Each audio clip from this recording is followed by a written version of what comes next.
লালাখাল বাংলাদেশের সিলেট জেলার জৈন্তাপুর উপজেলায় অবস্থিত একটি মনোরম পর্যটন এলাকা।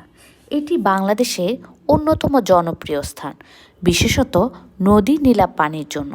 লালাখালকে লালাখাল স্থানীয়ভাবে লালাখাল নামে পরিচিত হলেও এটি আসলে একটি নদী। এটার নাম হচ্ছে সারি নদী, সুরমা নদীর শাখা নদী, যা ভারত থেকে বাংলাদেশে প্রবাহিত হয়েছে। লালাখালের পানির রং নীল। বিশেষত এটি শুকনো মৌসুমে অর্থাৎ শীতকালেই এ পানির স্বচ্ছতা প্রকটভাবে দৃশ্যমান হয়। বর্ষাকালে এ পানি হয় ঘোলাটে, কারণ তখন পাহাড়ি ঢলের কারণে পানি ঘোলাটে দেখায়।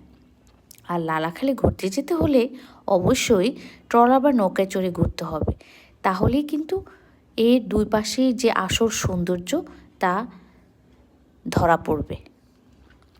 এছাড়া লালাখালে পাহাড় এবং সবুজে প্রাকৃতিক দৃশ্য, দুই পাশে চা বাগান এবং উপরে নীল আকাশ সব কিছু মিলে লালাখালকে দিয়েছে এক অপরূপ সৌন্দর্য। আমার মনে হয় লালাখালে সবাইকে ঘুরতে যাওয়া উচিত। বাংলাদেশের যত সৌন্দর্য আছে, যত পর্যটন এলাকা আছে, সব কিছুই কিন্তু ঘুরতে যাওয়া উচিত সবার।